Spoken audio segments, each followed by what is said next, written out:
शुण मो भाई रोषे करनी मुझे बाहर खाई देकी जीवी रोषेई सरलानी खाई देकी जाओ। हो हे प्रभु शुण गैस सरीगला गल नहीं कि आसीबो मो पाखे पैसा नहीं। नियो मो अकाउंट रू नहीं जाओ।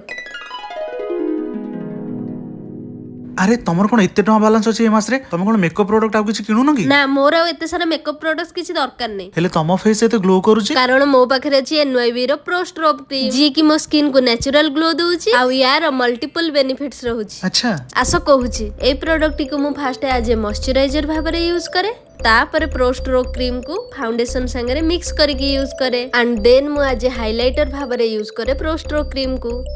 आपण माने डिफरेंस जानी पारुथिबे मो फेस एबे केते ग्लो करूछि आउ ये हे गला मोर फाइनल लुक। जदि आपण माने इंटरेस्टेड अछंती मु तळे टैग कर देछि आपण माने जाई परचेस करि परिबे।